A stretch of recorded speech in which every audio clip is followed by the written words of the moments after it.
Boa noite. Meu nome é Jaci, eu sou uma das técnicas do Centro de Documentação e Memória. Hoje, no nosso evento, o tema é Vida e Obra de Antônio Gramsci nos 80 anos de sua morte. Então, vou apresentar a mesa. Aqui está o professor Marcos Del Roio, professor titular do Departamento de Ciências Políticas e Econômicas da Faculdade de Filosofia, Ciências e Letras da Unesp, campus de Marília. Não tem letras. Faculdade, então vamos lá. Ó, Departamento de Ciências Políticas e Econômicas da Faculdade de Filosofia. Ponto. É isso. E Ciências. Ponto. Campus de Marília, onde pesquisa e orienta principalmente nas áreas de teoria política, do socialismo e política operária. Deixa eu falar tudo, Marcos. Conta com diversas publicações em forma de livros, capítulos de livro, artigos e outros, no Brasil e no exterior. É também editor da revista Novos Rumos e presidente do Instituto Astrogildo Pereira, o Instituto Astrogildo Pereira é proprietário de um dos fundos que a gente tem aqui, que é o ASMOB, um dos principais fundos que o CEDEM abriga. Do lado do professor Marcos está o professor Dr. Álvaro Gabriel Bianchi Mendes, que é professor livre-docente do Departamento de Ciências Políticas da Unicamp e diretor do Arquivo Edgar Leonrod, Centro de Pesquisa e Documentação Social. Atua na área de ciência política, com ênfase na história da ciência política na Itália e nos Estados Unidos. E pensamento político latino-americano. Coordena pesquisa sobre o pensamento político italiano dos séculos XIX e XX e marxismo latino-americano no âmbito do grupo Pesquisa, Marxismo e Pensamentos Políticos.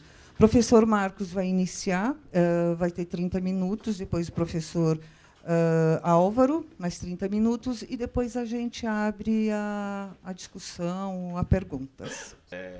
Bom, muito bem, boa noite. Bem, a Jaci já antecipou o motivo desse encontro, ou a desculpa para esse encontro, os 80 anos da morte do Gramsci. Há outras coisas a serem lembradas, né? Quer dizer, o óbvio centenário da Revolução Russa, também esse ano de 2017. E também, quer dizer, um outro motivo desse encontro, enfim, foi pensado assim, de início, também para fazer uma espécie de lançamento do dicionário gramsciano. Quer dizer, esse dicionário foi feito na Itália em 2009, com a colaboração de muita gente de várias partes do mundo, inclusive do Brasil. É um dicionário que não é exatamente facilita a vida, né? Porque às vezes há alguns lemas ali que continuam sendo difíceis de serem entendidos. Mas, enfim, ajuda na pesquisa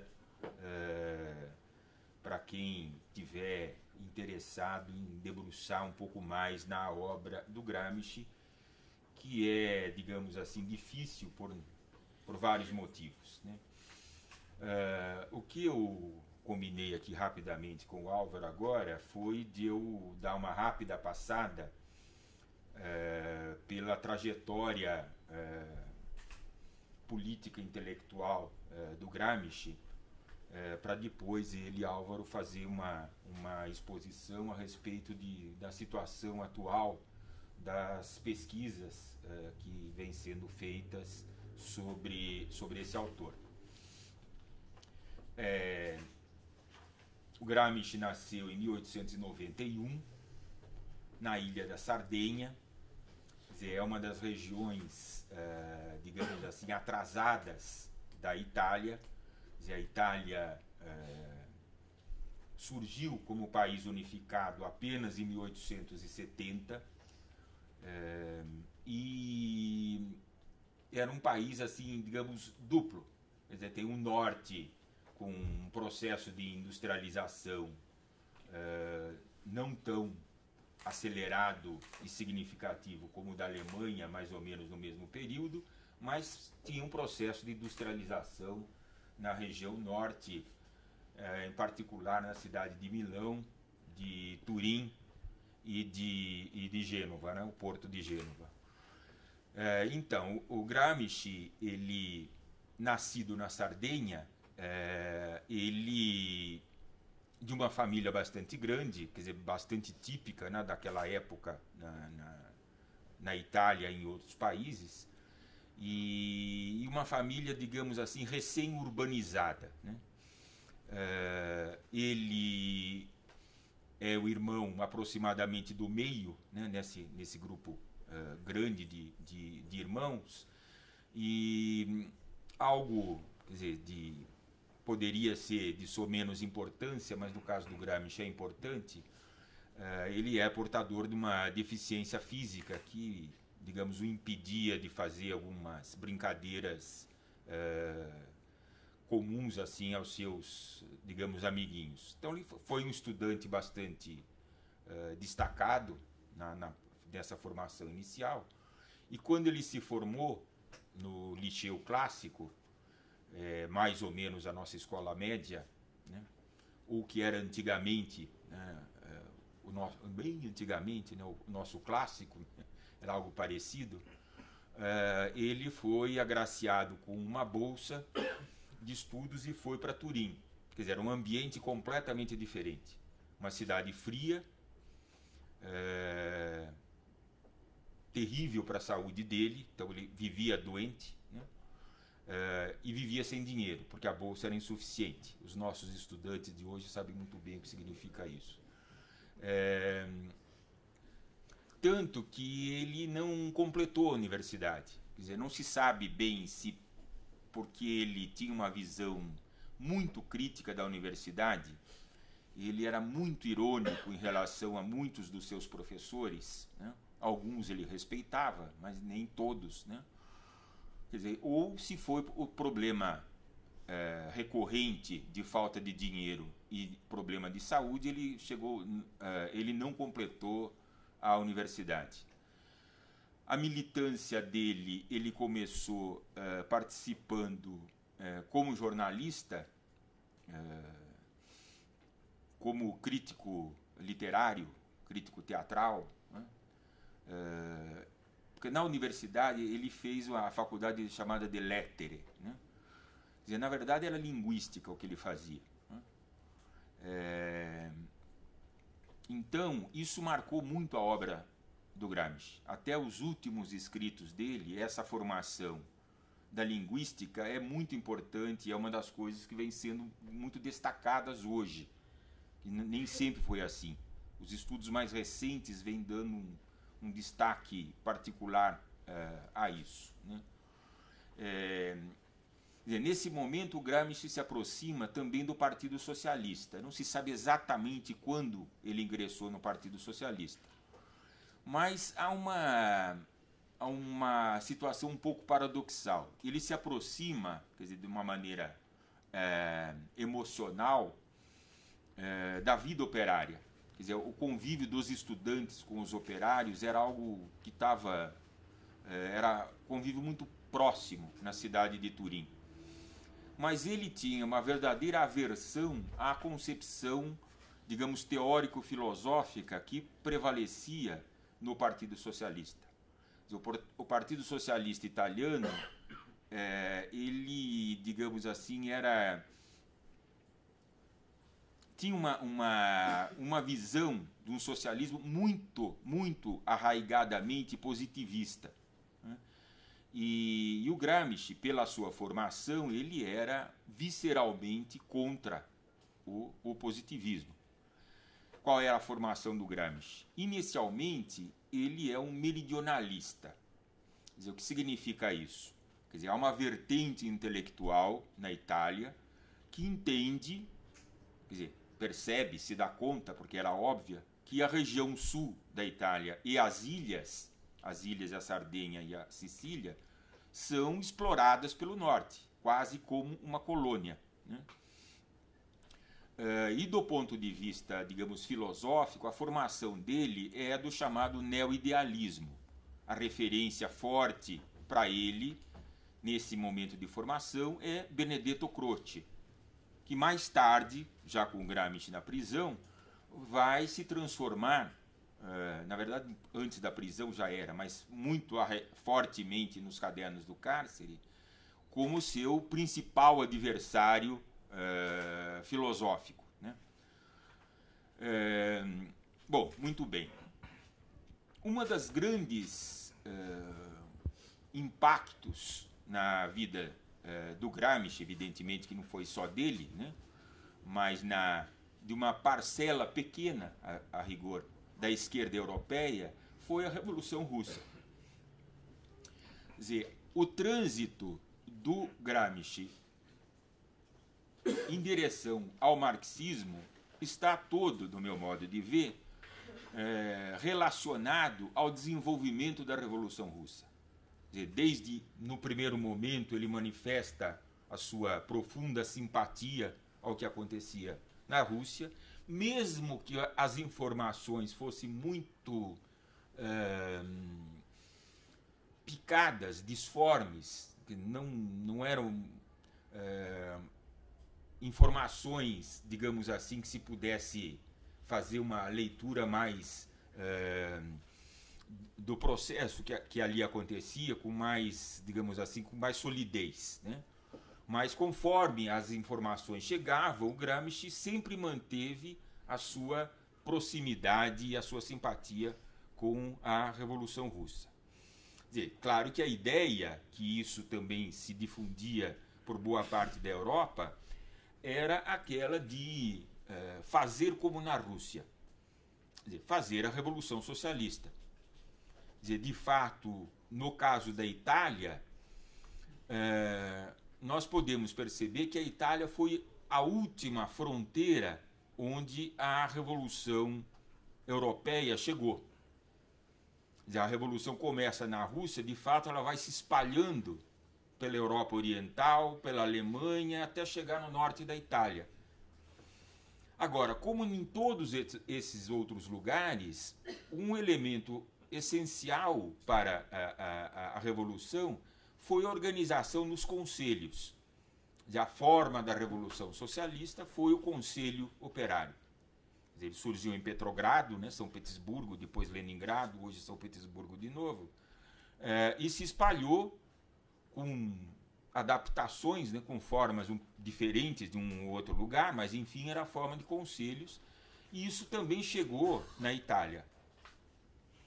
Quer dizer, na Itália, essa experiência que o Gramsci esteve praticamente à frente, ocorreu em 1919 e 1920 na cidade de Turim. O começo, 1919, é a fundação da Internacional Comunista, é o apogeu da Revolução Socialista Europeia, né? E é quando o Gramsci, um grupo de esses colegas da universidade, esses tinham se formado, projetaram um periódico chamado L'Ordine Nuovo, né? Que teve muita importância. Ele foi lançado, não casualmente, no dia 1º de maio, depois foi transformado como porta-voz dos conselhos. Esse jornal viveu a experiência dos conselhos, ali existe uma elaboração teórica do Gramsci muito interessante, né? Quer dizer, ele não é exatamente um bolchevique, quer dizer, se percebe ali outras influências teóricas que vêm da França e da Alemanha. Essa experiência é derrotada, como de fato a Revolução foi derrotada em toda a Europa, manteve-se vitoriosa somente na Rússia, e numa Rússia devastada, né? Pela guerra civil, pela guerra imperialista contra a Revolução Russa, enfim, sobreviveu a Revolução a duras penas somente na Rússia. A derrota na Itália levou o Gramsci finalmente, que na verdade ele demorou a tomar essa decisão, a confluir para o movimento de fundação do Partido Comunista. O Partido Comunista da Itália foi finalmente fundado em janeiro de 1921, um grupo heterogêneo. O grupo majoritário era vinculado a Amadeo Bordiga, que é um engenheiro de Nápoles, do sul da Itália também, mas que tem uma concepção também com um veso positivista muito forte. Não é o caso de aprofundar isso aqui. O Gramsci, ele não está nem na direção central do partido quando ele surge. O problema é que o partido surge, como vários outros, no momento de derrota do movimento operário, de uma crise tremenda do Estado italiano, de uma crise muito grande dos partidos políticos. Não estou falando do Brasil, viu? Mas, enfim, a coisa se encaminha de tal maneira que é o fortalecimento da alternativa do fascismo. Quer dizer, enfim, o Mussolini, que havia sido expulso do Partido Socialista por ser favorável à entrada da Itália na guerra, ele havia se transformado na liderança desse movimento, nós chamaríamos hoje de movimento social, que é, digamos assim, deliberadamente confuso no seu início, mas vai assumindo uma característica claramente de direita no andar da carruagem. Então Mussolini e os fascistas assumem o poder em 1922 e são apeados só em 1943. Quer dizer, então se fala muito do vintênio fascista no caso da Itália. A primeira direção do PCI foi desbaratada pela repressão policial e o Gramsci acabou escapando nesse momento de ser preso porque ele foi enviado à União Soviética como representante do PCI. Quer dizer, ali que efetivamente ele se aproxima dos bolcheviques, pessoalmente inclusive, conhece Lenin, Trotsky, Bukharin, ele acaba tendo um contato com a liderança bolchevique. E ele tem ali uma posição que o favorece para assumir a direção do partido depois. Ele se mostrou favorável à linha política determinada pela Internacional, ou seja, que era a linha da Frente Única, e ele é contra a fusão com o Partido Socialista, que era o que a Internacional queria. Mas ele acata a ideia, olha, se os socialistas, um ou outro, quiser entrar no partido, a gente aceita. Mas em ingressos individuais, né? Isso possibilitou que, quando ele voltasse para a Itália, assumisse a liderança do partido. Na verdade, ele só voltou em 1924 como deputado eleito e, portanto, com imunidade parlamentar, porque havia um mandato de captura contra ele. Então, de 24 ao fim de 26, Gramsci é a principal liderança política do PCI. E ele altera completamente a orientação política do partido. Quer dizer, a ideia de fazer uma aliança operário-camponesa, quer dizer, coisa que o Bordiga não aceitava, a ideia de fazer uma frente única, mas também a ideia de estabelecer que o Partido Socialista era o adversário principal, exatamente porque carregava a ideologia burguesa. Quer dizer, teria que se retirar a influência do Partido Socialista sobre a classe operária. Então a luta ideológica era muito importante. E a aliança seria, o que soa estranho, com os liberais democratas, que eram, segundo a leitura do Gramsci, os potenciais representantes do campesinato do Sul, e que tinham uma perspectiva revolucionária, que não estava presente no Partido Socialista. Isso soa um pouco estranho, né? Uma aliança com os liberais, mas não com os socialistas. É que os liberais eram revolucionários, né? Mas os socialistas não eram.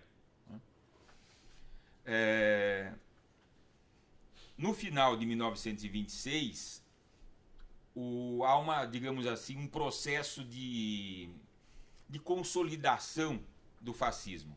Quer dizer, há uma tentativa de criar instituições estatais próprias do fascismo, de fazer uma triagem de pessoal, de colocar fascistas na máquina do Estado. A máquina do Estado italiano tinha muita presença da maçonaria. Isso é importante dizer. A Itália se unificou como um país contrariando a Igreja. Como a República Brasileira também foi feita contrariando a Igreja, né?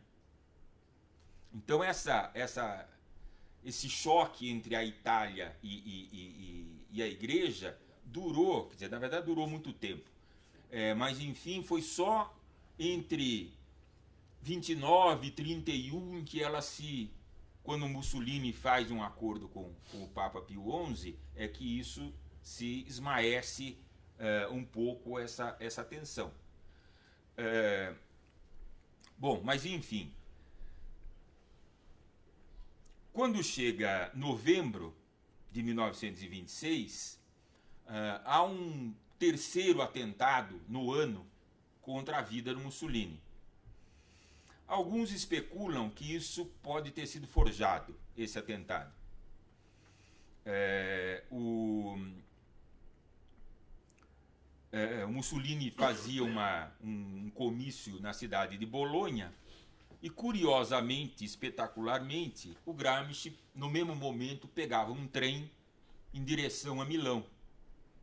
E ele iria para Gênova participar de uma reunião da direção do partido com um representante da Internacional, que era o Júlio Humberto Ross, que também era o responsável pelos partidos comunistas da América do Sul. Coitado do Ross, né? Que iria explicar os problemas, quer dizer, na verdade, a luta interna que se desenvolvia na direção do Partido Comunista Russo.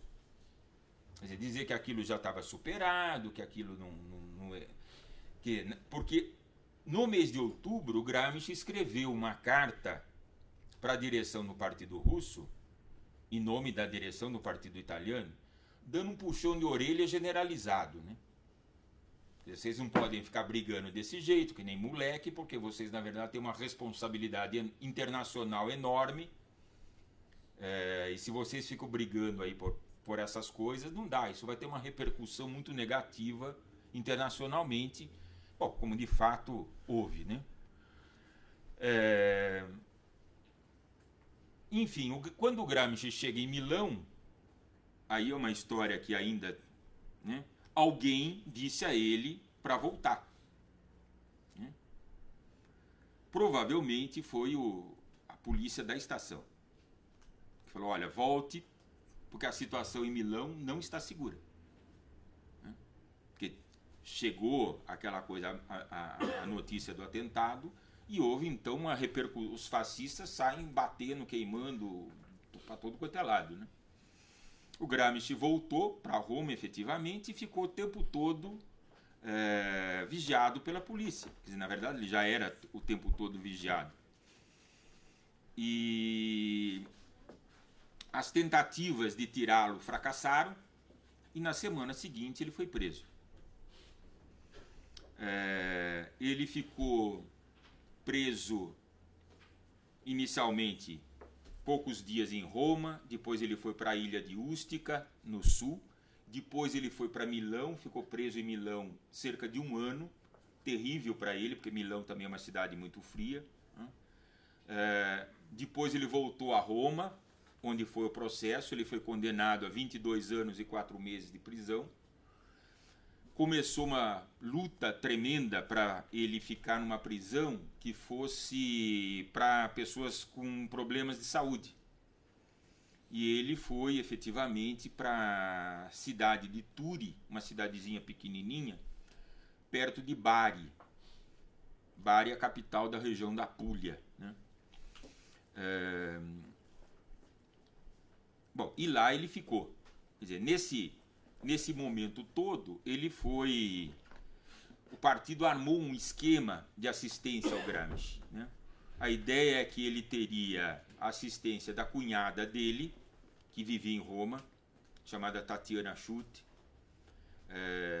Quando o Gramsci esteve em Moscou, ele acabou se casando com uma russa chamada Julia Schutt, com quem teve 2 filhos. Ele viu o primeiro, o segundo ele nunca viu, né? E o esquema incluía o Pires Raffa, um economista mais ou menos famoso, que trabalhava com Keynes em Cambridge, né? E também o status do Sraffa também não é muito conhecido, se ele fazia isso por mera amizade ou se era uma espécie de militante oculto do partido. Essas coisas também se discute. E do Sraffa, em Londres, ia para o Togliatti, que seria depois o substituto do Gramsci, que estava em Moscou. Era um pouco essa a rede de informação que se fazia. O Gramsci conseguiu 2, digamos assim, privilégios, por assim dizer. Ele conseguiu ficar numa cela própria, só para ele, isolado, não dividia a cela. E outro, ele conseguiu autorização para poder escrever. Então, nesse período que ele ficou preso, ele ficou em Turi até 1933. Depois, a situação de saúde dele sempre se deteriorando, ele foi transferido sucessivamente para 2 casas de saúde. Nesse período, ele escreveu a obra Os Cadernos do Cárcere, né? Que são textos difíceis porque eram anotações de estudo de alguém, não é alguma coisa feita para ser lida, né? Ele não está pensando ainda no público. Quer dizer, embora haja passagens em que ele diz assim, esse texto deveria ser assim assado. Quer dizer, é como se fosse um projeto, né, que ele tinha em mente de em algum momento escrever aquilo, né? Mas o que nós encontramos ali traz muita dificuldade, né? São 33 cadernos, 4 deles chamados de tradução, que vêm sendo publicados só agora, porque nunca se deu importância para isso. E os outros 29 cadernos estão agora na Itália numa 3ª edição. Cada edição é diferente das anteriores. Esses cadernos, na 2ª edição, que é de 1975, foram divididos em 3 tipos de cadernos, né? O caderno A, que ele escreve e depois ele passa limpo ou modifica alguma coisa no tipo C. E há os cadernos do tipo B, que é o que ele escreveu uma vez só. Não passou a limpo por quê? Porque estava bom daquele jeito, porque não tinha tanta importância, não dá para saber, né? E os cadernos também se dividem, depois do caderno 10, em cadernos que são os especiais. Quer dizer, ele junta de uma forma mais ou menos temática o que ele escreveu anteriormente de uma forma mais desorganizada. Quer dizer, é o segundo momento de uma pesquisa, né? E os cadernos miscelâneos,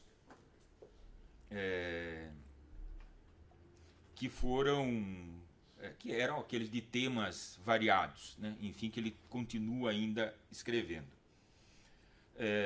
Houve muitas tentativas de tirar o Gramsci da prisão, todas fracassaram. Não é o caso de detalhe aqui. Em 37, no começo de 37, ele está com a saúde completamente destruída, e ele é então libertado, vai para a liberdade condicional.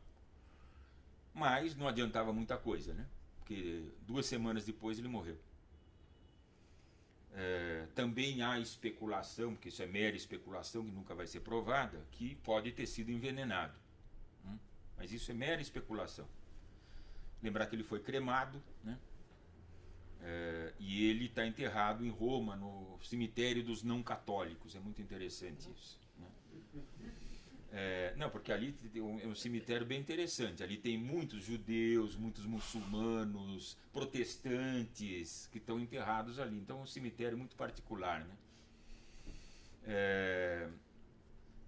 Então é isso. Nesses cadernos, o Gramsci anota uma série de problemas teóricos e trabalha com várias categorias que são difíceis de serem apreendidas, porque são categorias móveis. Por exemplo, você fala, não, ele fala em sociedade civil, coisa mais banal, um monte de gente fala em sociedade civil. Mas o que significa? Depende em que lugar está. Depende como ele está utilizando aquela categoria. Quer dizer, então, não dá para fazer uma pergunta assim, qual o conceito de sociedade civil para Gramsci? Não tem resposta. Ou pelo menos não tem uma resposta curta, né? E assim vale para outras categorias. Quer dizer, muitas dessas categorias que ele utiliza, ele toma ou retoma de autores que ele teve contato antes. Por exemplo, muitas das categorias ele reorganiza as categorias do Georges Sorel, ou que o Georges Sorel também usava. Por exemplo, reforma intelectual e moral, que na verdade é de um tal de Renan, mas depois o Sorel trabalha com ela e o Gramsci reformula. A leitura que ele faz do Príncipe de Maquiavel também é muito particular, mas aquilo tem um objetivo de pensar um instrumento da transformação social, da revolução para o século XX. Né? Então há vários desses elementos, quer dizer, por exemplo, a categoria de jacobinismo, que ele entendia de certa maneira em torno de 1918 e entende de uma outra maneira completamente diferente nos cadernos.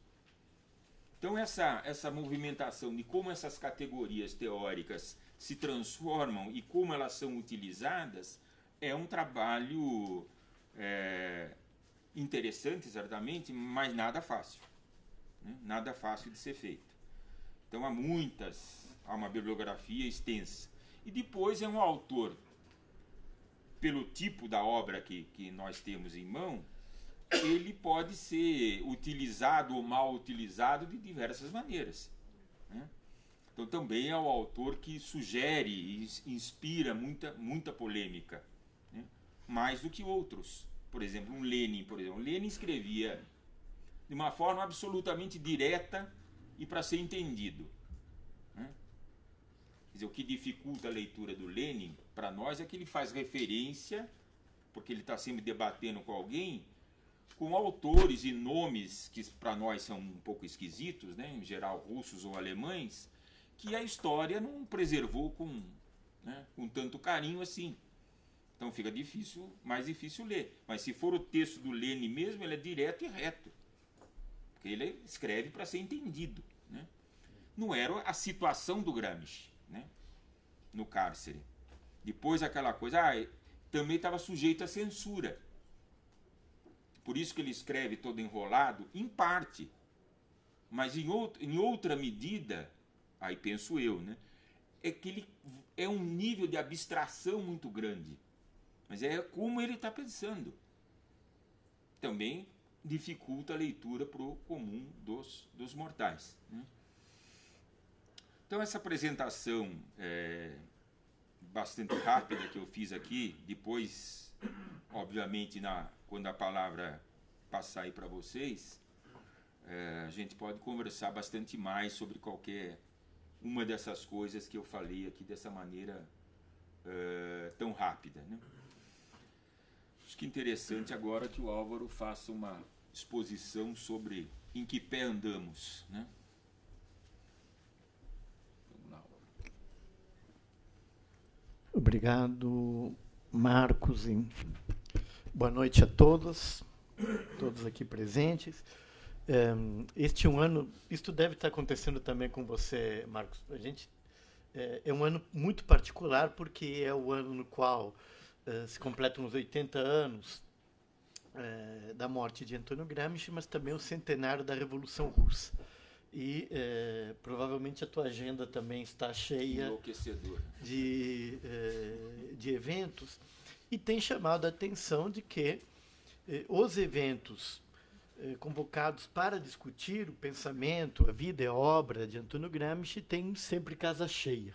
Né? E isto eu acho que é um bom sinal do interesse que a obra de Gramsci ainda desperta.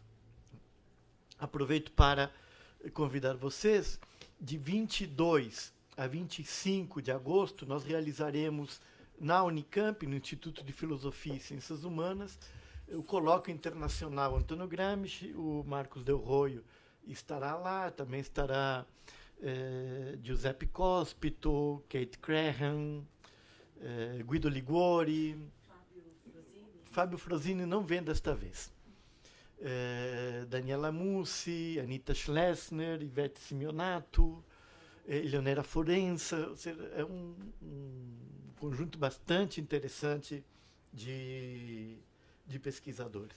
Bem, sobre o que eu vou falar é sobre os estudos gramscianos hoje e alguns problemas que eles vêm enfrentando. Na prisão a qual Gramsci foi condenado pelo fascismo e que lhe custaria a vida, ele manifestou em determinado momento uma preocupação com a educação de seu sobrinho. E ele expressou isto em uma carta dirigida à sua esposa, Julia Schuster. Escrevia que esta criança não havia vivido fora da vida mesquinha e estreita de uma cidade da Sardenha, sem comparação com uma cidade mundial, para onde confluem enormes correntes de cultura, interesses e sentimentos. Gramsci sabia sobre o que ele estava escrevendo. Muito jovem, ele havia deixado a sua Sardenha natal para realizar os seus estudos em Turim, carregando consigo uma visão de mundo meridional ou meridionalista, a qual Del Roio fez menção há pouco. Na cidade mundial, em Torino, ele encontrou uma cultura cosmopolita, a qual se expressava nas duas grandes instituições que marcavam a cidade: a universidade e a fábrica. O seu meridionalismo, este meridionalismo que Gramsci trazia de sua terra natal, ele não desapareceu na grande cidade. Ele foi temperado pelo cosmopolitismo urbano, perdeu seu caráter mesquinho e estreito e tornou-se consciente de si, fundindo-se aos poucos com uma cultura que era tendencialmente internacional. A guerra, a Primeira Guerra Mundial e a Revolução na Rússia foram as catalisadoras desta consciência. Neste amálgama, nesta mistura, então, de uma cultura local com forças internacionais, está, creio eu, uma das razões para a vitalidade do pensamento de Antônio Gramsci e o interesse renovado que este pensamento encontra na periferia do capitalismo 80 anos depois de sua morte. Há um pouco de mezzogiorno, há um pouco de meridionalismo em cada cultura subalterna. Algo que permite que nos identifiquemos empaticamente com Gramsci. Em uma carta que ele escreveu à sua cunhada, em fevereiro de 1928, ele dizia que, apesar de tudo, ou seja, apesar da prisão, ele não conseguia sufocar o desejo de acompanhar, embora muito aproximativamente, aquilo que acontece no mundo grande e terrível. E esta expressão, mundo grande e terrível, ela é uma constante nos escritos de Gramsci. Ela está já antes da prisão e nós a encontramos também naqueles escritos carcerários, a partir de 1929. Para encarar esse mundo grande e terrível, é possível encontrar refúgio nas formas culturais onde a experiência vivida moldou o modo de ser e pensar. Apesar disso, Gramsci sabia que apenas no mundo ameaçador uma cultura poderia converter-se em força hegemônica. Como notaria algumas décadas mais tarde Raymond Williams, apenas quando supera os estreitos marcos do localismo, uma cultura pode universalizar-se e realizar-se como força dirigente. Então nós temos aqui uma tensão em Gramsci entre o interno e o externo, caracterizando o seu pensamento, caracterizando a sua própria obra, desde sua própria experiência subjetiva e intelectual como prisioneiro, né, mas também naqueles escritos pré-carcerários. Esta tensão entre interno e externo, entre nacional e internacional, nós também podemos encontrar nos estudos gramscianos, e compreender esta tensão, creio eu, é uma chave para entendermos os dilemas atuais destes estudos. Bem, o ritmo do desenvolvimento dos estudos gramscianos ele é desigual e combinado. A Itália é, obviamente, um centro irradiador, mas, contraditoriamente, é neste centro que o caráter nacional se manifesta com maior intensidade. Quando, em meados de 1990, Guido Ligori, que é um dos autores do dicionário gramsciano, juntamente com Pasquale Vozza, um dos organizadores, né, porque os autores se contam as dezenas, fez o sumário dos estudos gramscianos na Itália, num livro chamado Gramsci Contesto. Ele concluiu apontando que um novo ciclo de estudos estava dando os seus primeiros sinais na Itália. Depois do colapso do Partido Comunista Italiano, livre dos constrangimentos da política imediata, as pesquisas puderam se voltar com mais paciência ao próprio texto, evitando forçá-lo para que este texto concordasse com teses previamente definidas. Na chamada filologia histórica, essas pesquisas encontraram um método capaz de incrementar o conhecimento sobre o autor, incorporar inovações temáticas e enfrentar novos problemas de investigação. Nós temos, então, na Itália, a partir de 1995, um renascimento em novas bases, né, dos estudos gramscianos. Tivemos avanços importantes na pesquisa documental, a descoberta de novas fontes, a utilização de critérios mais rigorosos para a definição das autorias dos textos. Isto é particularmente crucial nos escritos anteriores à prisão, os quais em grande medida não eram assinados. Os escritos jornalísticos de Gramsci não levam, ou raramente levam, a sua assinatura. Alguns têm o AG, né, ou alfa-gama, como assinatura, mas a maioria não tem indicação nenhuma. Na edição que foi feita a partir dos anos 60, a autoria foi atribuída geralmente com base na memória, né, daqueles que ainda estavam vivos e se lembravam de Gramsci ter escrito alguma coisa sobre o tema na imprensa da época. Hoje se utiliza critérios muito mais sofisticados e, inclusive, softwares de reconhecimento de textos e análise de conteúdo que permitem estabelecer de maneira mais criteriosa a autoria dos textos.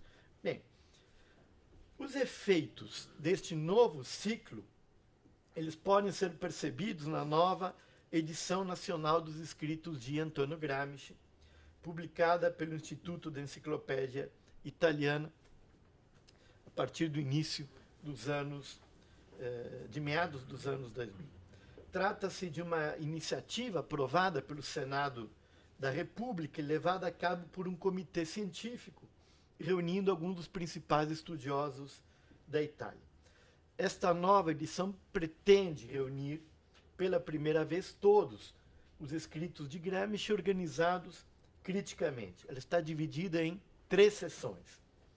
A primeira, destinada aos escritos reunindo os artigos que escreveu para a imprensa, os documentos partidários que redigiu e o chamado Ensaio sobre a Questão Meridional. Tem 7 volumes esta seção. A segunda, Os Cadernos do Cárcere, incluindo os inéditos cadernos de tradução, com outros 7 volumes. E uma terceira seção com epistolário, com 9 volumes previstos. Bem, até o momento que foi publicado Os Cadernos de Tradução, que são 2 volumes, 2 volumes do epistolário e 1 volume com os escritos de 1917. Mas é claro que a maior expectativa está na nova edição dos Cadernos do Cárcere, que está sendo preparada por Gianni Francione, Giuseppe Cospito, que estará conosco em agosto, e Fábio Frosini. Aqui há uma importante modificação com relação àquela edição de 1975, a qual fazia referência o Marcos. Qual é o problema?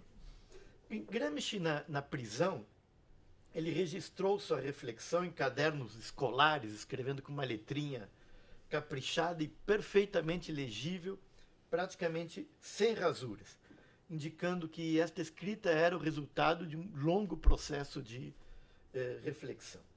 Mais tarde, reescreveu estas notas em cadernos chamados cadernos especiais, reagrupando tematicamente, fundindo textos, aprimorando argumentos. Mas uma vez que se trata de uma obra inacabada e aberta, a sequência cronológica das notas, ou seja, a sequência cronológica da redação, foi se tornando para os estudiosos do pensamento de Gramsci cada vez mais importante, porque ela sinaliza, esta sequência, a reflexão que estava mais acabada, mais madura, registrada nestes escritos. Ou seja, tornou-se cada vez mais importante reconstruir o ritmo do pensamento gramsciano, identificando ênfases e estabelecendo quais eram as formulações mais elaboradas, mais meditadas destes textos. Bem, o problema está em que Gramsci escrevia em vários cadernos ao mesmo tempo, não apenas em um. Alguns ele subdividia em 2 partes.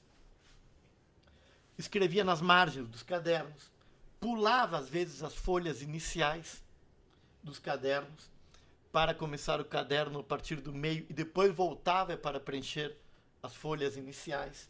Ou seja, são problemas bastante complexos. Bem, a ordem cronológica dos cadernos, 1, 2, 3, 4, 5, esta ordem cronológica já foi estabelecida já há bastante tempo, em 1975, aquela edição de Valentino de Ratana já faz isto. Mas a ordem dos cadernos não é igual à ordem dos textos, justamente por conta desta composição fragmentada e destas misturas das páginas que Gramsci ia fazendo. O que a nova edição dos cadernos vai fazer é recompor esta ordem cronológica da escrita. Ela não vai desmembrar os cadernos, como, por exemplo, foi feito na edição brasileira de Carlos Nelson Coutinho, a última, da Civilização Brasileira. Começou a sair a partir de 1999. O caderno vai ser publicado na sua integralidade, mas a ordem interna dos parágrafos vai mudar, expressando a ordem cronológica da escrita. Então, o texto gramsciano, tal qual nós o conhecemos, vai mudar com a nova edição dos Cadernos do Cárcere. Bem, a publicação dos cadernos de tradução, que eram até então inéditos, já permitiu uma visão mais completa do trabalho de Gramsci. Até então prevalecia a ideia de que esses cadernos registravam apenas exercícios de escrita, com vistas ao estudo do russo, do alemão e, em menor medida, do inglês. Eles reuniam, dentre outros textos, a tradução de um número de uma revista literária alemã sobre a literatura norte-americana, Fábulas dos Irmãos Grimm, um livro de linguística histórica de Franz Fink e uma coletânea de textos de Marx. Quando nós comparamos esse elenco de obras com o plano de trabalho de Gramsci, que está na primeira página dos cadernos, percebe-se, como apontou Giuseppe Cospito, uma série de analogias não casuais. Ou seja, o plano dos cadernos, os temas sobre os quais Gramsci pretendia escrever, guarda algumas semelhanças com os textos que ele foi traduzindo. Por exemplo, aquela revista alemã sobre a literatura norte-americana, ela é extremamente importante para as notas de Gramsci sobre americanismo e fordismo, né? Porque um dos materiais que Gramsci tem para discutir o novo modo de vida nos Estados Unidos são os romances, né? Sinclair Lewis, autor de Babbitt, e Upton Sinclair, dois autores importantes que eram resenhados naquela revista literária alemã. Bem, essa pequena descoberta já jogou luz sobre a variedade, mas também a precariedade das fontes de pesquisa utilizadas por Gramsci na prisão. Ele usa as fontes que estão ao alcance. A sua biblioteca não era pequena, ele tem um bom amigo em Piero Sraffa, que abre uma conta sem limites em uma livraria de Turino, isto permite que ele encomende livros, mas isto não bastava para os seus estudos. Ele utiliza muitas coisas das bibliotecas das prisões e as coisas que ele podia acessar sem que a censura bloqueasse a entrada do material na prisão. Bem, esperamos agora, então, a publicação dos chamados cadernos miscelâneos, aqueles que reúnem as notas esparsas. Isso estava previsto para abril deste ano. Vocês já devem ter percebido que abril passou. Nós não temos notícias ainda deste lançamento. Eu ouvi falar que pode ser em setembro, mas há dúvidas de que este calendário venha a ser cumprido. Então, esperamos a publicação dos cadernos miscelâneos e dos cadernos especiais, nos quais Gramsci procede à reorganização temática. Para a comunidade de pesquisadores, as principais descobertas referentes à datação dos parágrafos e ao reordenamento no interior de cada caderno, isto não será novidade. Isto já foi apresentado pelos organizadores destes cadernos em artigos e discutidas em círculos de investigadores que têm acompanhado este trabalho editorial. Mas o impacto para o número maior de investigadores, principalmente jovens, pode ser importante, uma vez que esta edição ela destacará fortemente a dimensão diacrônica do texto gramsciano, em detrimento daquela dimensão sincrônica. Ou seja, esta é uma edição que vai destacar justamente o ritmo do pensamento de Antônio Gramsci. É claro que o trabalho editorial ele não deixa de ser uma leitura do próprio texto, principalmente em uma situação como esta, na qual se trata de uma obra que é fragmentária e inacabada. O caráter nacional da nova edição, edição nacional vem escrito na capa, não é?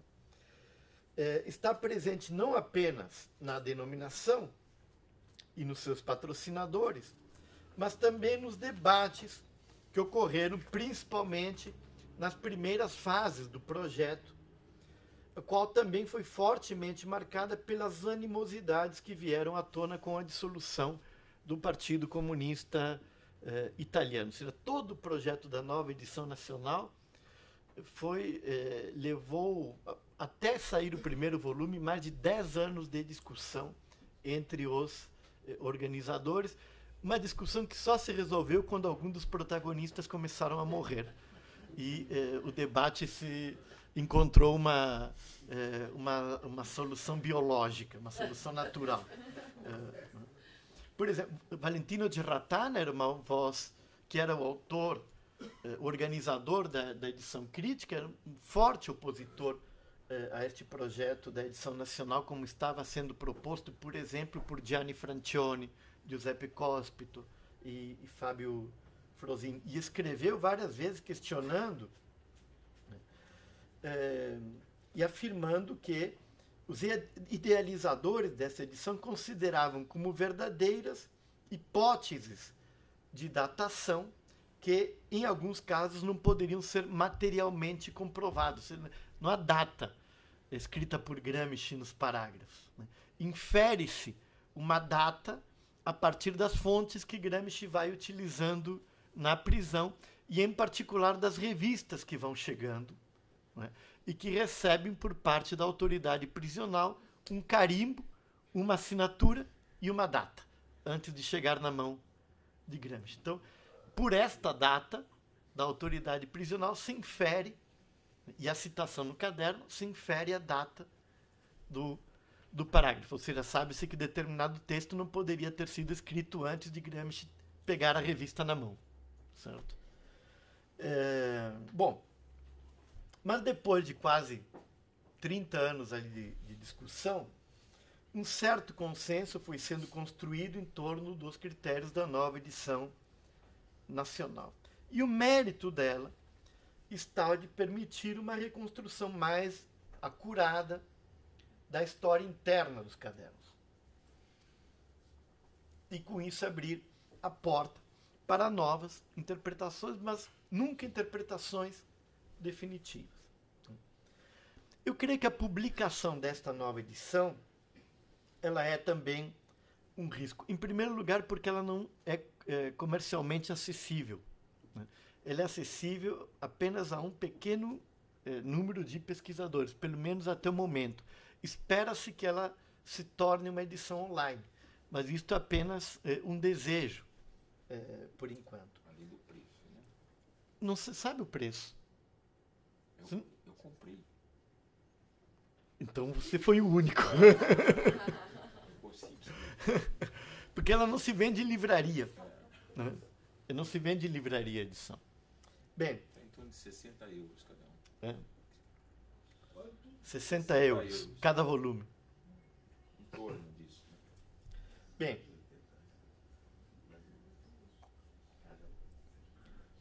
Eu creio que a publicação dessa nova edição representa, então, também riscos. Né? Quando o interesse pela obra de Gramsci ele arrefeceu na Itália, a partir do início dos anos 80, em grande medida, devido à crise também do Partido Comunista Italiano, foram os estudos levados a cabo no exterior os responsáveis pela maior difusão do seu pensamento. Na Argentina, no Brasil, no Chile e no México, por exemplo, foi valorizado o pensamento político e historiográfico de Antônio Gramsci, e importantes estudos sobre a formação social desses países foram levados a cabo, ao mesmo tempo em que estas ideias se tornavam imprescindíveis para pensar a democracia no continente latino-americano. Na Inglaterra e nos Estados Unidos, suas ideias inspiraram os estudos culturais, a teoria das relações internacionais também, e abriram as portas para abordagens inovadoras e extremamente influentes. E na Índia, os Subaltern Studies promoveram uma abordagem original para o estudo dos grupos sociais subalternos e serviram para renovar a história social. Trazido para contextos nacionais, o pensamento de Gramsci internacionalizou-se, desprovincializou-se. Não foi apenas uma operação técnica de passagem de uma língua a outra, mas sim uma verdadeira tradução cultural, na qual o texto lido, em um diferente contexto, adquiria novos significados. Embora extremamente originais, essas abordagens resultantes da internacionalização dos estudos gramscianos nem sempre foram fiéis à letra do texto. O caso mais notável, creio, é a noção de hegemonia, a qual adquiriu, a partir da obra de Raymond Williams, um significado muito diferente daquele que tinha nos cadernos do cárcere. A noção de hegemonia é despolitizada, né, nesta leitura. Apesar disso, frequentemente, em livros publicados na Inglaterra e nos Estados Unidos, nós podemos ler citações sobre o conceito de hegemonia de Antônio Gramsci. E quando vamos para a nota de rodapé, nós vemos Raymond Williams citado em vez de Gramsci. Bem, nas últimas 2 décadas, este quadro mudou. Novos pesquisadores fora da Itália assumiram o pensamento de Gramsci como um objeto de estudo e não apenas como uma fonte de inspiração. E o resultado tem enriquecido o debate internacional e contribuído de maneira importante para trazer novos temas à agenda de discussão, empurrando um pensamento de Gramsci para fora daquilo que ele chamava de uma vida mesquinha e estreita. A intensa circulação de pesquisadores entre a Europa, Estados Unidos, Austrália e América Latina contribuiu bastante para consolidar este novo cenário. Aqui, creio eu, aparece o risco da edição italiana. O seu elevado custo e escassa circulação certamente restringirão enormemente o seu acesso. E isto pode provocar um distanciamento entre os estudos gramscianos na Itália e os estudos gramscianos, por exemplo, na América Latina. Além da barreira linguística, obstáculos materiais podem dificultar o acesso aos novos materiais de pesquisa. O impacto negativo sobre os próprios estudos realizados na Itália seria também notável. Nos últimos anos, o ambiente cultural e político italiano alimentou uma série de polêmicas estéreis, completamente estéreis, sobre a vida e a obra de Antônio Gramsci. Discutiu-se muito sobre um suposto caderno perdido, no qual Gramsci teria renegado o marxismo, e que, por isso, tal caderno teria sido surrupiado pela direção do Partido Comunista Italiano, e em particular por Palmiro Togliatti. Há livros publicados, não um, há pelo menos 3 livros publicados sobre o chamado Quaderno Scomparso. Isto virou uma piada de 1º de abril entre os gramscianos, né? Todo 1º de abril um gramsciano posta dizendo que abbiamo trovato il quaderno scomparso. Encontramos finalmente o caderno perdido de Antônio Gramsci. Se nomeou uma comissão para divulgar. Sim, foi. Isto vocês entram no site da Fundação Antônio Gramsci, tem o resultado da comissão, uma comissão técnica com perícia documental. Foi um negócio... Bem, mas há outras polêmicas ainda mais bizarras, né? Por exemplo, debateu-se recentemente sobre a conversão de Gramsci ao catolicismo no leito de morte. Supostamente ele teria confessado instantes antes de morrer. Sobre isso não há prova alguma, nenhuma prova. E depois de uma descoberta muito interessante de Luisa Righi sobre o epistolário de Gramsci, Luisa Righi, que é uma pesquisadora do Instituto Gramsci, descobre que uma carta de amor que se supunha que Gramsci tinha endereçado a Julia Schuster, que viria a ser sua esposa, era na verdade endereçada a Eugênia Schuster, que era a irmã de Julia. E levando em conta que Gramsci na cadeia estabelece uma relação direta com Tatiana Schuster, bom, foi estabelecido o triângulo, né, e isto também consumiu páginas e páginas, e um novo livro foi publicado recentemente sobre Le Cartoline de Gramsci, sobre o cartão postal que Gramsci escreveu a Eugênia. Bem, tudo isso aparece na Itália na imprensa diária, né, sob a forma de pequenos factoides com motivações que são imediatamente políticas e têm a ver com as disputas políticas na Itália contemporânea. Mas, por esse motivo, pesquisadores mais sérios precisaram dar respostas a isso, investindo tempo e recursos. Então, afastados dos estudos internacionais, as pesquisas na Itália podem rapidamente serem consumidas por este tipo de discussões nas quais predominam pequenas questões biográficas ou filigranas filológicas que têm por objetivo exclusivo alimentar a pequena política paroquial. É isto que pode acontecer na Itália, e os italianos têm nos dado mostras repetidas de que esta é uma tendência muito forte. Bem, por outro lado, os estudos internacionais têm muito a perder afastando-se das pesquisas realizadas no país natal de Gramsci. Foi graças a essas pesquisas que se difundiu internacionalmente uma leitura que procura contextualizar eficazmente o texto, que presta atenção às fontes de Gramsci, ao ambiente cultural da época, aos problemas políticos que absorviam as energias do autor. Um intercâmbio com instituições da Itália e de outros países também permitiu acesso a pesquisadores, por exemplo, latino-americanos, a periódicos da época, às revistas culturais, aos arquivos e a obras de difícil acesso. Mas tudo isso, né, faz sentido apenas se tiver como pressuposto a consolidação de uma linguagem comum e de um modo partilhado de pesquisar esta obra e este autor.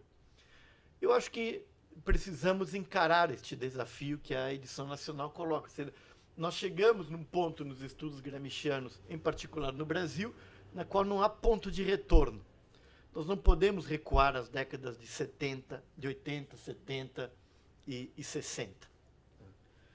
O desenvolvimento dos estudos gramscianos foi responsável pela nova edição italiana, mas também foi responsável pelas conquistas que nós tivemos na América Latina no âmbito dos estudos gramscianos, a formação de novos e competentes pesquisadores. Este desenvolvimento articulado pode contribuir para o futuro das pesquisas, mas é preciso estar sempre atento ao isolamento. O lugar do pensamento de Antônio Gramsci, ele só pode ser este mundo grande e terrível. Obrigado pela atenção.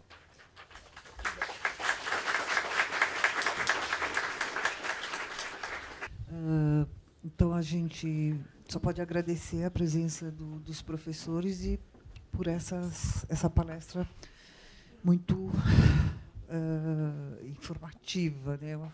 Eu aprendi muito. Gente, então a gente vai começar o debate. Alguém tem alguma pergunta? Levante a mão que eu levo o microfone. Por favor, você fala o seu nome. Sou Marco Antônio Domingues Santana, do Departamento de Linguística da Faculdade de Ciências e Letras de Assis. E o professor falou sobre a formação linguística do Gramsci. Eu gostaria, por gentileza, que o senhor explorasse um pouco mais este aspecto na formação acadêmica do Gramsci. Bom, obrigado pelas duas palestras. Eu queria fazer uma pergunta que tanto o Álvaro quanto o Marcos poderiam responder. Se vocês veem e como vocês caracterizariam uma diferença existente entre os textos dos cadernos do cárcere e os textos que o Gramsci publica quando ele é dirigente comunista, né, em 25, 26. Se vocês localizam diferenças que vão além do estilo, diferença teórica mesmo, né? O que vocês diriam sobre isso? Bem, vou me meter na pergunta para o Marcos, sobre a formação de Gramsci linguista, não é? Gramsci, na verdade, a formação dele era em glotologia. Glotologia é o que hoje nós denominamos linguística comparada. Não é ou seja, ele não terminou seus estudos superiores, né, mas ele estava bastante familiarizado com os debates da linguística de sua época. Recentemente foi publicado, né, o que se chamou a dispensa, né, de um curso de glotologia. Na verdade, seria a apostila de um curso de linguística que o professor, eu me esqueci, Bartoli lhe pede para fazer. Gramsci escreve isto com a supervisão do seu professor, né, que seria, na verdade, o conteúdo do curso ao longo do semestre. Também é interessante notarmos que este tema, a linguística e o pensamento de Gramsci, né, o Gramsci linguista, não é, foi revalorizado apenas recentemente. Eu creio que a partir dos estudos de Derek Bootman, em meados dos anos 90, né, Bootman é um inglês radicado em Bolonha, né, trabalha na Universidade de Bolonha, escreveu um livro sobre Gramsci e a tradutibilidade, um livro muito interessante, e ali tem uma reconstrução de alguns aspectos importantes deste pensamento linguístico de Gramsci. Mais recentemente, nós temos Peter Ives, nos Estados Unidos, Rocco Lacorte, que está no Brasil atualmente. Desempregado. E Alessandro Carlucci, que está em Oxford, né, que tem trabalhado com este tema, e Giancarlo Schirru, que é da Universidade de Cassino, na Itália. Todos estes estudos têm convergido para a ideia de que a linguística é essencial na formulação da teoria da hegemonia de Antonio Gramsci, né? E este interesse, ele este interesse de Gramsci pela linguística, ele é reorientado durante o seu período na União Soviética, principalmente a partir de seu contato com Lunacharsky e o grupo de Lunacharsky. Ali há uma questão de ordem política, e, ao que tudo indica, lhe foi solicitado a Gramsci que desenvolvesse estudos nesta área. A formação de uma república federativa marcada pela diversidade étnica, cultural e linguística era crucial na União Soviética. E daí a importância que os estudos linguísticos adquirem, que a ideia da linguagem, da língua natural, vão adquirir na reflexão gramsciana na cadeia. Ou seja, quando ele está falando de linguagem, ele está pensando em hegemonia. Isto é novo nos estudos gramscianos. Se vocês pegam os estudos anteriores aos anos 90, não existe uma linha, né, sobre...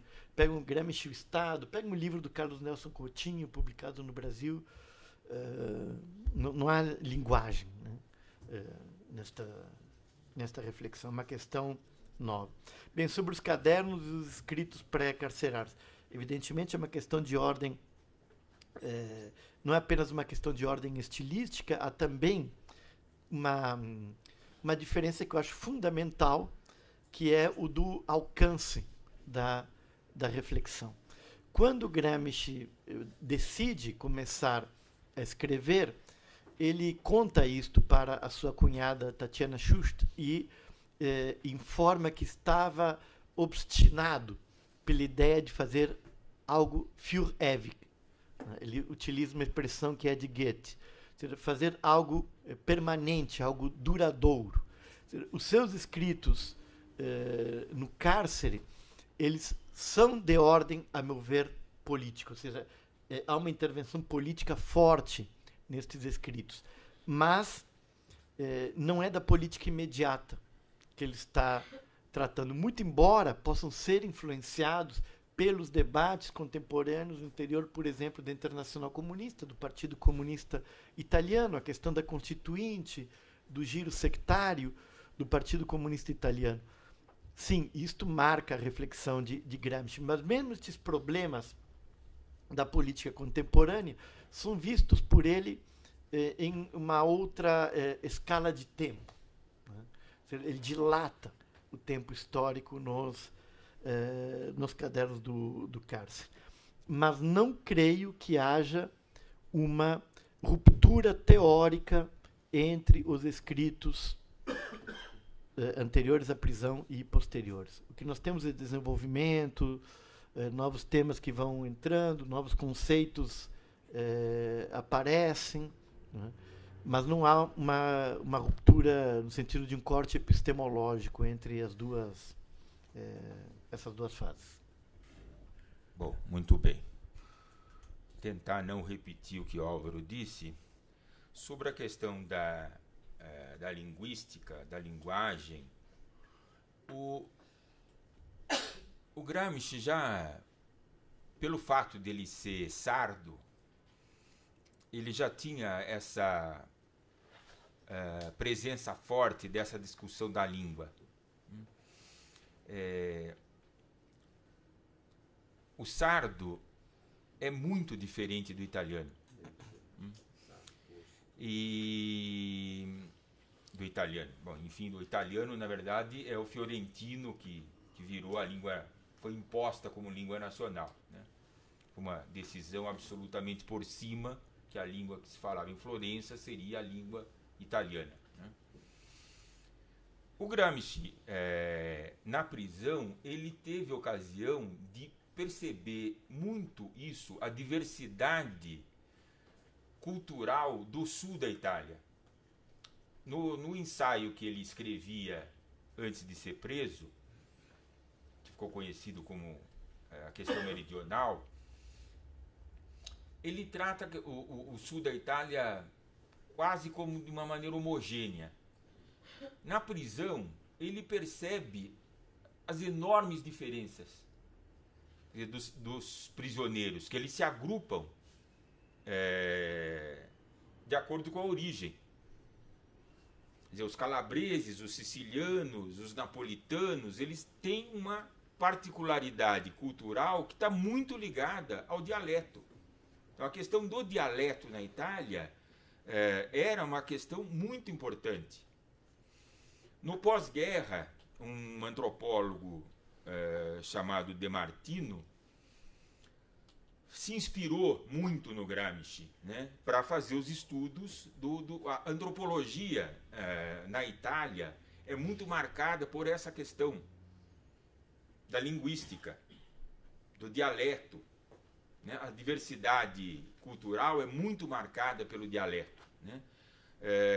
E o Gramsci percebia isso, tinha isso muito em mente. Veja, também isso, evidente, não é tanto como na Rússia, na União Soviética, mas essa diversidade era algo muito importante. Era algo muito importante, quer dizer, não só a ser estudado, mas a partir da apreensão dessa realidade, configurar categorias teóricas que dessem conta disso. É isso que o Álvaro avançou agora, e que, por incrível que pareça, não foi tão organizado e pensado nos momentos anteriores dos estudos do Gramsci. Quer dizer, hoje se percebe isso claramente. Quer dizer, a hegemonia é político-cultural. Dizendo isso, para o Gramsci, política é igual cultura. Por exemplo, uma coisa que foi muito utilizada no Brasil, mas também na Itália dos anos 70, se falava muito, não, precisamos desenvolver uma política cultural. Do ponto de vista do Gramsci, isso é uma bobagem. Porque toda política é cultura, e toda cultura é política. Então são coisas que se identificam. Nos cadernos ele diz seguidas vezes, filosofia igual a história igual a política, e igual a economia. Quer dizer, essas repartições são coisas do campo científico, tal como ele se desenvolve no momento que existe a hegemonia burguesa. Quer dizer, que é o nosso tempo. Né? Ele não reconhecia isso.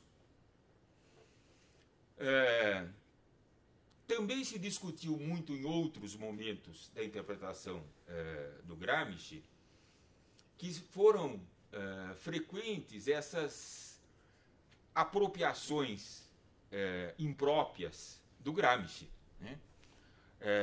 Por exemplo, num determinado momento se falava, não, o Gramsci do momento dos conselhos era 1919 e 1920. O Gramsci, por exemplo, de quando ele escreve o Passa Limpo, né, o caderno 22 do americanismo fordismo, é completamente outro.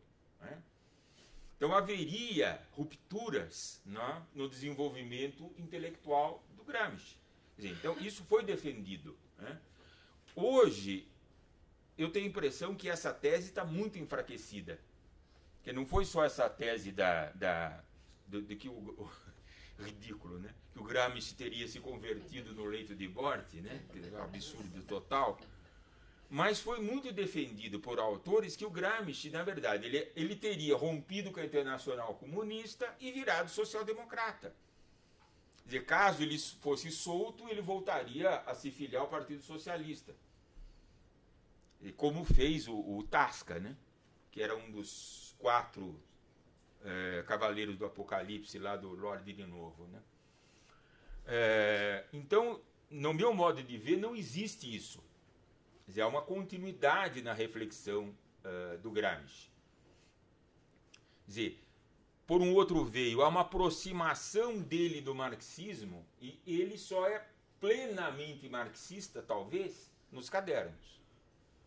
É o contrário, né? Do que essa afirmação que ele vira social-democrata.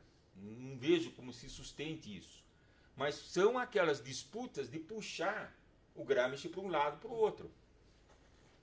É o livro do Guido Ligori, né? Quer dizer, o Gramsci disputado. Quer dizer, puxa daqui, puxa de lá, porque, enfim, os cadernos você pode, né, distorcer da maneira que você achar melhor. Né? Quer dizer, há uma tentativa de uma aproximação mais científica que vem avançando.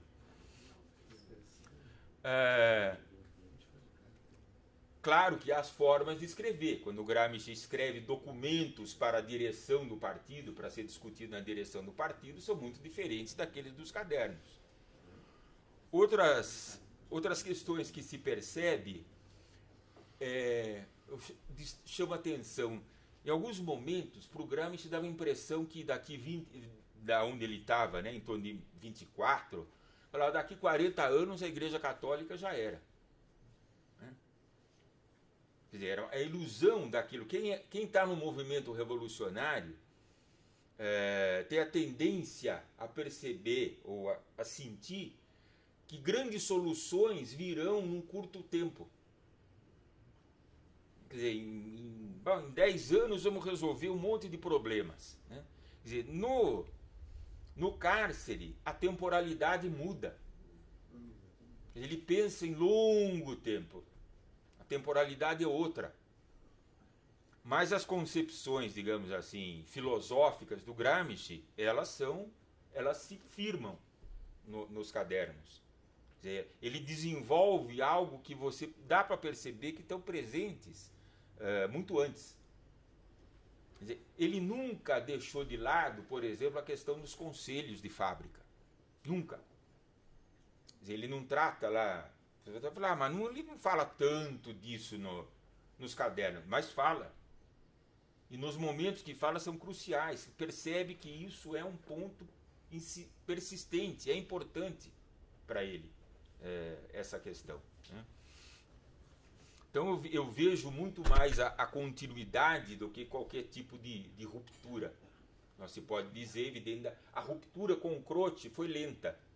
Por exemplo, o Croce apoiou a guerra. O Gramsci foi contra, apesar de terem dito que, na verdade, ele era um interventista, coisa que ele não era. né? É uma polêmica. Em 23, a posição do Croce era muito clara. Quer dizer, entre o bolchevismo e o fascismo, eu fico com o fascismo, que é o mal menor. Evidente que aí já não dava mais, né? Já na questão meridional, em 26, o Croce já é identificado como principal inimigo teórico, filosófico, né, evidentemente. E nos cadernos ele diz, a passagem famosa, é preciso escrever um anti-Croce. Quer dizer, é isso que ele estava fazendo, né, a rigor. Mas, enfim, existe a tese também, que eu acho que não se sustenta, que ele nunca teria superado o pensamento crociano. Existe essa tese. Há uma leitura, por exemplo, da tribo dos Lukácianos que pensa dessa maneira. Perry Anderson. Perry Anderson. Perry Anderson não se sustenta. Não se sustenta. Mas o Tertuliano, por exemplo, diz isso. Né? Bom, isso.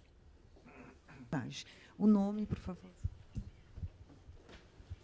Boa noite, sou o Ricardo, do Instituto Federal de São Paulo, ali do campus de Cubatão. Uma pergunta, assim, não sei se vocês têm um balanço, né? O Álvaro lembrou que a edição do Carlos Nelson Coutinho, organizada por ele, com o Luiz Sérgio Henriques, começou em 99, não sei se concluiu ali... 2002, né?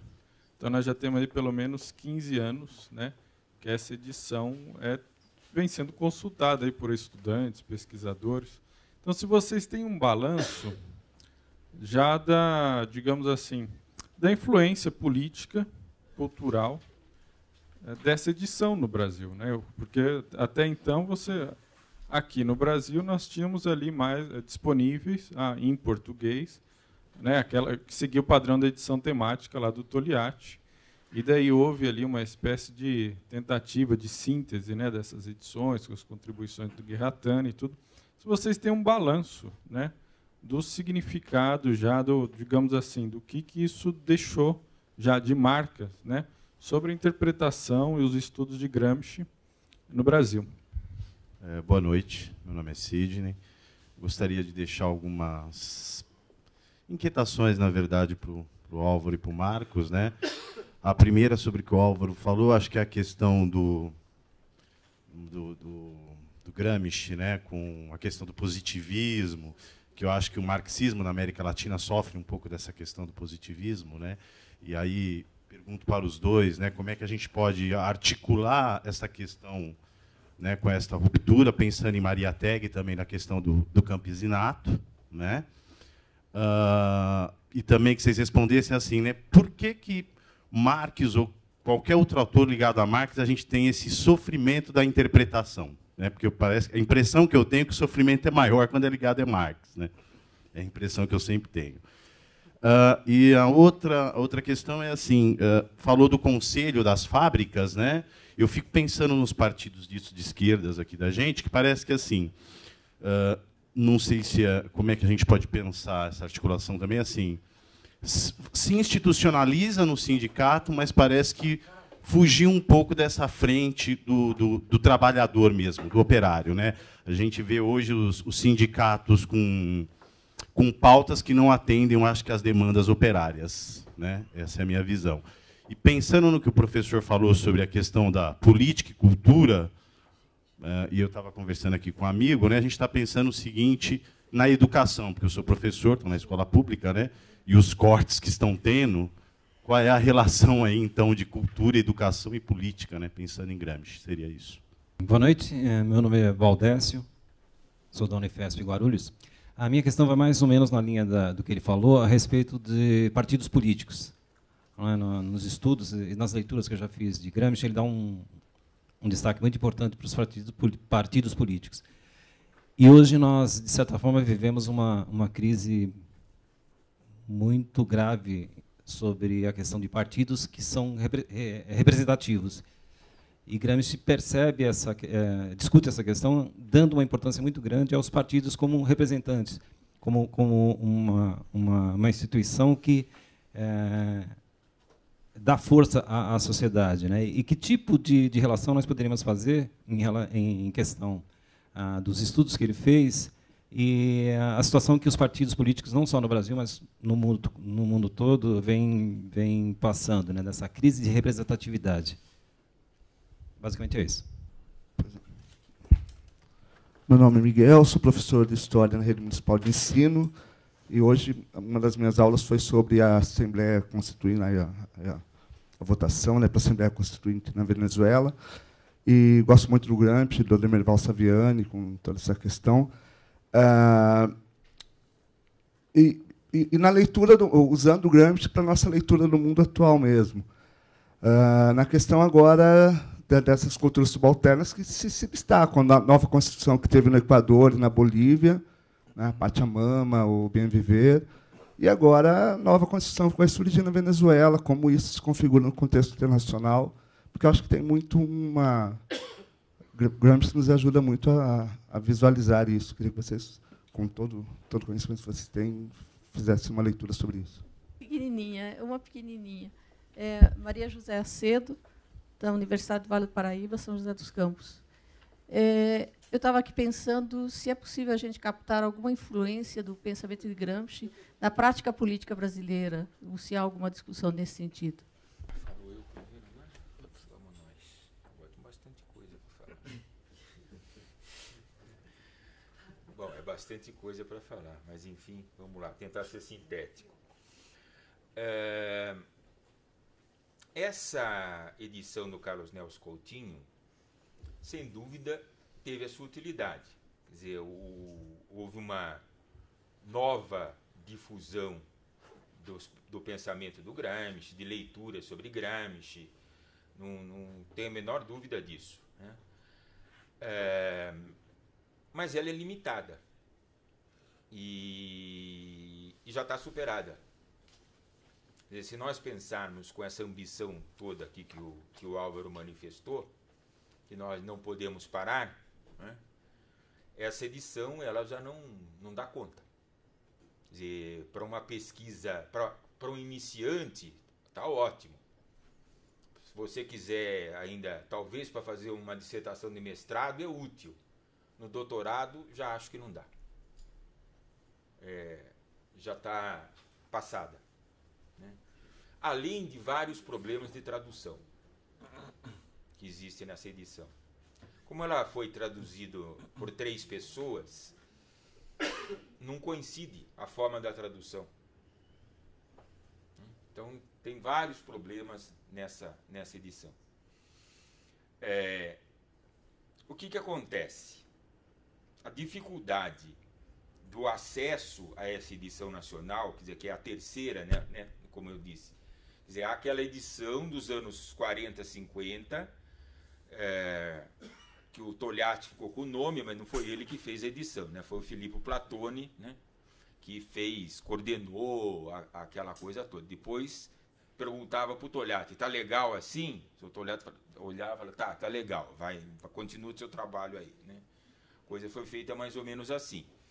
Quer dizer, a ideia ali era aquela, quer dizer, é que os cadernos fossem úteis para o partido, expressão do próprio Togliatti. Então, os cadernos foram separados mais ou menos em temas. Quer dizer, não se levou em consideração todas essas questões que são consideradas importantíssimas hoje. Quer dizer, a ideia da edição crítica, que na verdade era a edição cronológica, a ideia era bem antiga. Em 66 já se discutia a comissão para trabalhar a edição crítica, né? Quer dizer, que se formou, era o Guerratana e o grupo de jovens que acabou trabalhando com ele até que a edição ficou pronta em 75. Mas era um momento político em que a leitura do Gramsci, se nós tomarmos alguns textos publicados nos anos 70, que falavam sobre o Gramsci, mas são incrivelmente insustentáveis hoje em dia. São insustentáveis, porque tinham um objetivo claramente político, né? Era o Gramsci teórico da democracia, coisa que ele nunca foi. Nunca foi. A palavra democracia aparece nos cadernos 4 vezes. Não é a discussão dele. Não é a discussão que ele faz. Agora, qual é o risco que nós temos? Que é muito sério, mas é uma coisa que está acontecendo no mundo. É uma coisa que está acontecendo no mundo. Quer dizer, hoje, o acesso... Quando que nós vamos ter acesso a Mega 2? As obras do Marx, como elas estão sendo feitas muito lentamente. São quantos? 110, 115 volumes. Quando é que nós teremos traduzidos em português? No ano 2150, provavelmente? Nunca. Ou nós teremos acesso a isso, evidente, via online, no computador, ou nunca. É a mesma coisa essa edição nacional. Quer dizer, veja, no momento é de um elitismo estrondoso, porque é pouquíssima gente que consegue ver aquele livro. É muito, muito, muito. Quer dizer, então, os estudos sobre aquilo dali é de um grupo muito restrito de pessoas. Quer dizer, como socializar esse conhecimento? Veja que não é só o capital que vai se concentrando, o conhecimento também. O que é uma loucura. É uma loucura. Esse é um problema muito sério.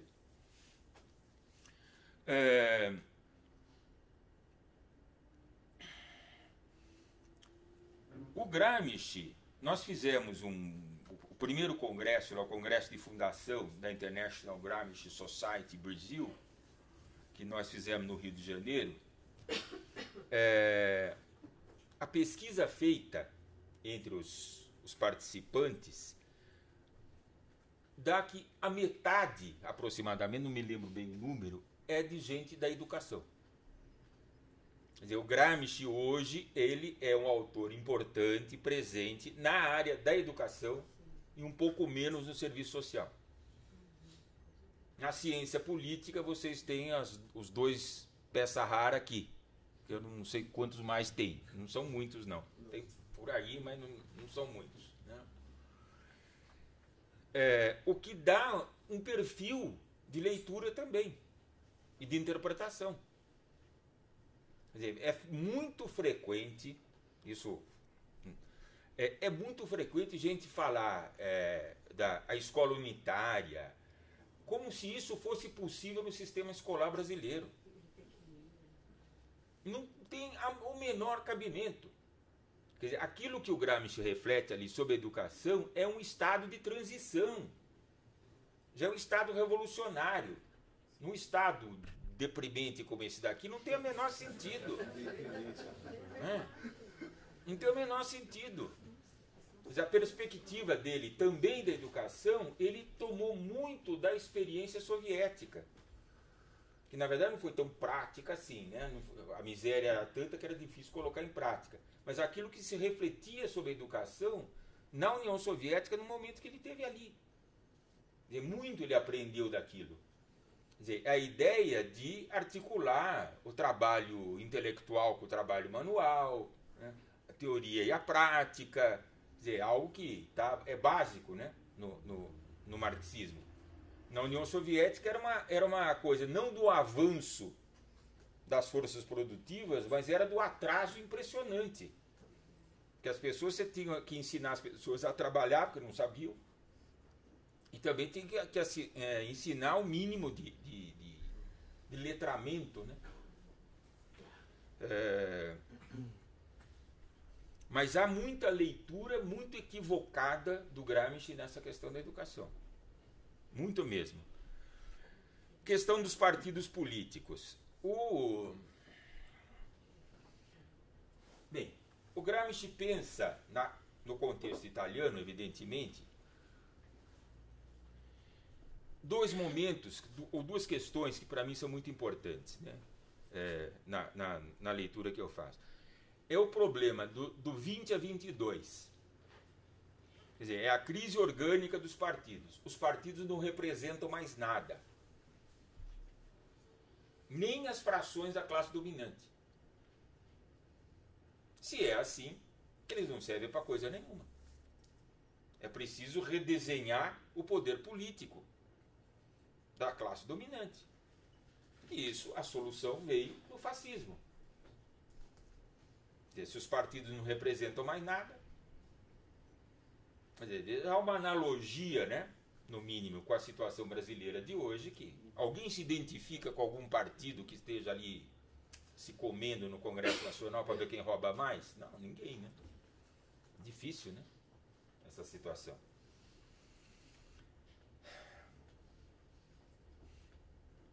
A outra questão é o Partido Revolucionário. Quer dizer, o Gramsci tem uma observação bastante crítica, já disse isso aqui, em relação ao Partido Socialista. Qual era o problema do Partido Socialista e do sindicato? Eram institutos sociais de caráter contratual. Quer dizer, você entra ali se quiser. Agora, eles estavam inteiramente inseridos no Estado burguês. Quer dizer, são instituições do Estado burguês. Não vão ser revolucionários, são instituições do Estado burguês. Como é que ele vai derrubar o Estado burguês? A questão era fazer um partido contra o Estado burguês, ou seja, um partido revolucionário. Quer dizer, essa reflexão ele desenvolve muito nos cadernos. Antes também, né? Por exemplo, o entendimento de partido que o Gramsci tem não é o do Bordiga. Quer dizer, sinteticamente, o Bordiga pensava assim, quer dizer, é uma leitura meio rasa do Lenin de 1902. Né? Quer dizer, o que é o partido? O partido é o dono do conhecimento, ele é o cérebro. O partido ciência. E ele educa e disciplina a classe operária.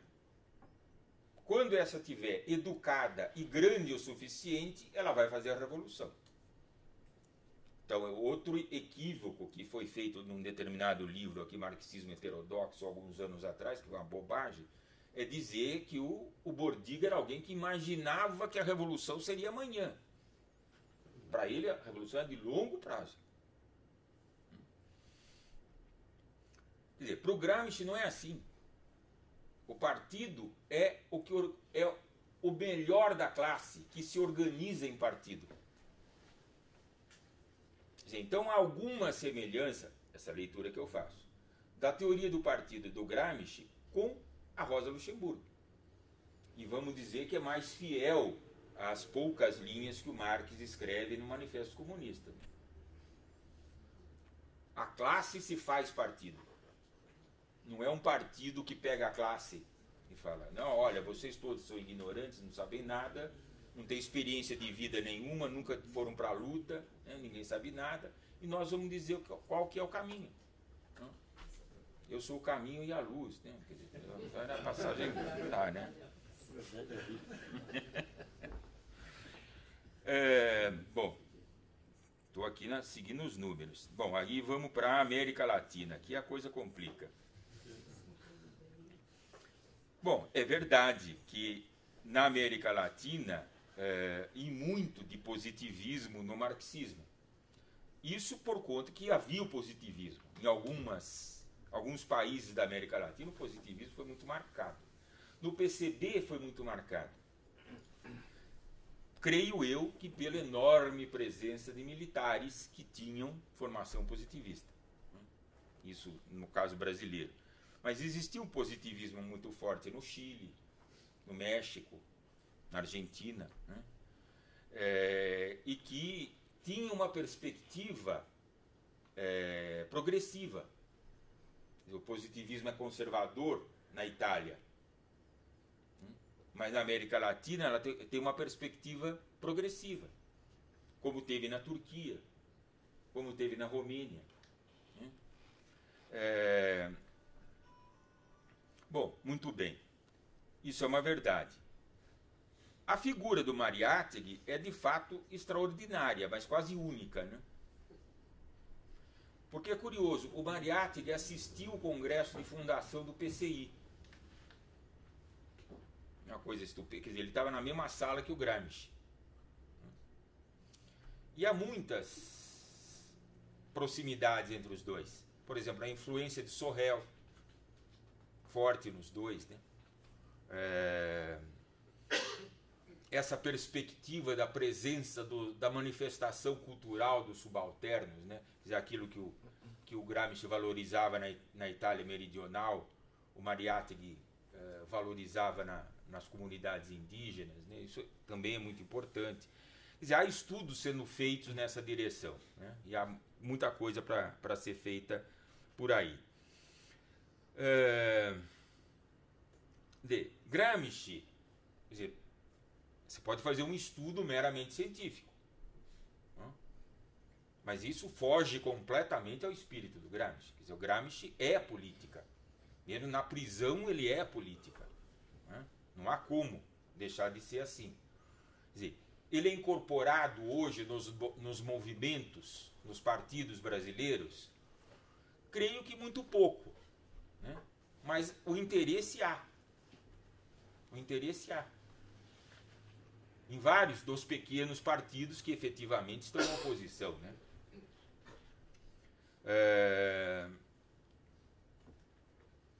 Uma coisa que é importante, voltando à questão da educação, e aqui eu vou encerrar, o Gramsci valorizava muito essa questão da autoeducação.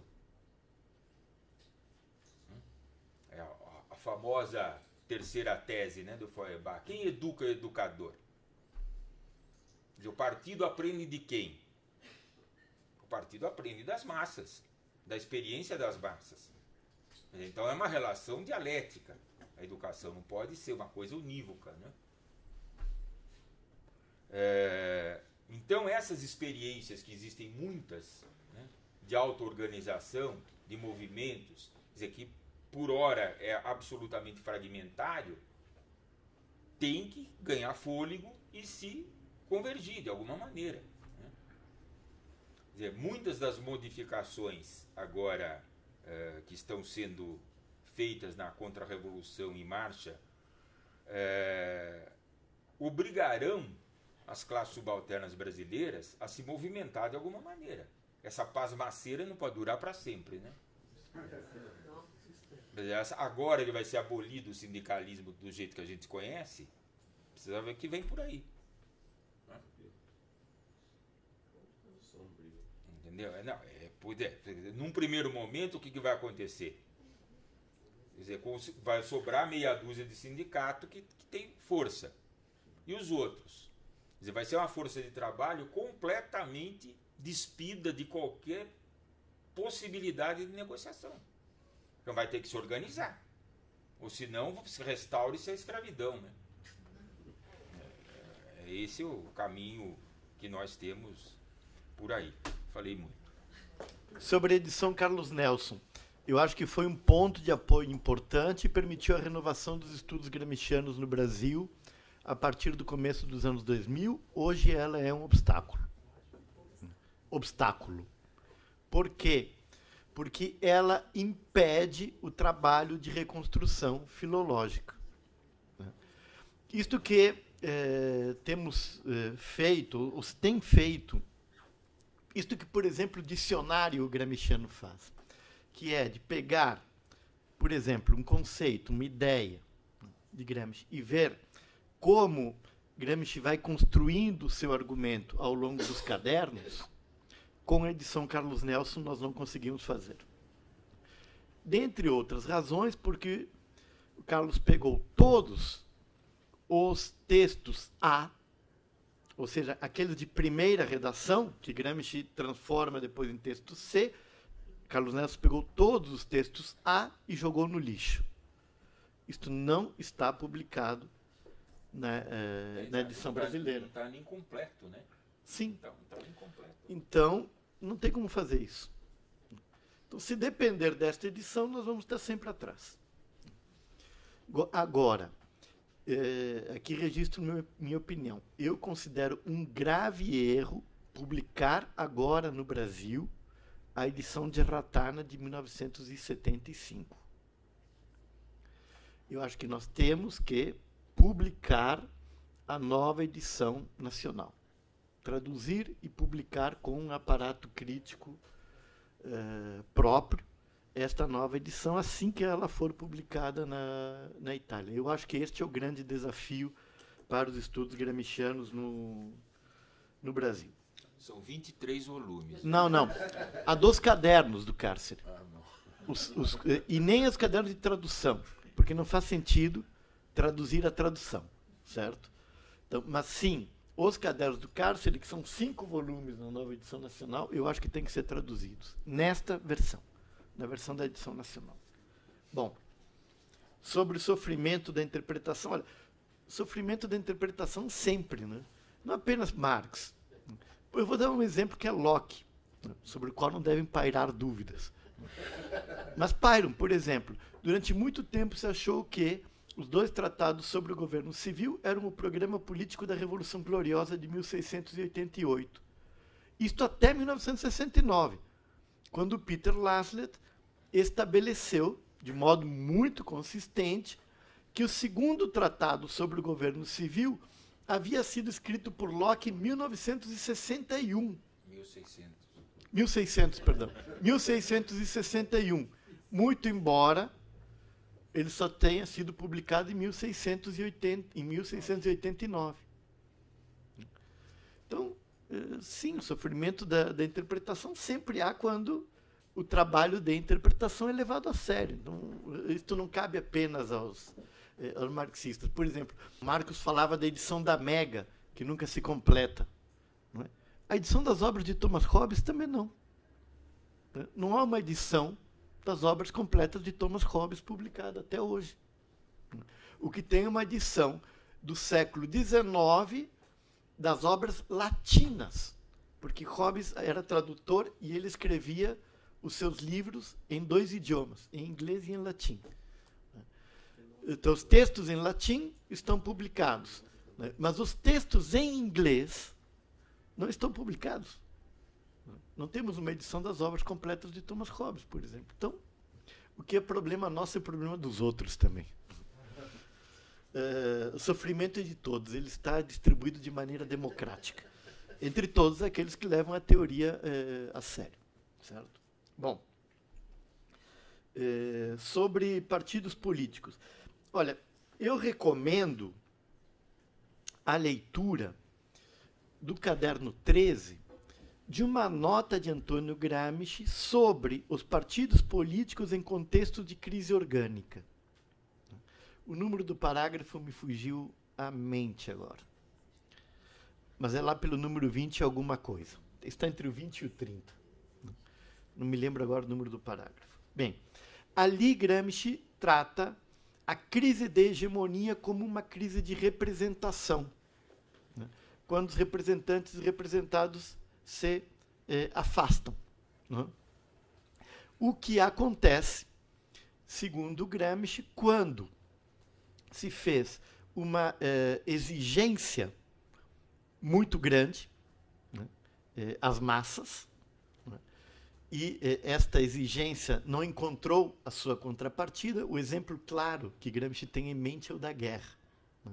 Mobiliza-se as massas com uma promessa de redenção nacional que depois resulta no fracasso da guerra. Ou quando as grandes massas, em especial da pequena burguesia, particularmente, diz Gramsci, dos camponeses, entram na cena política.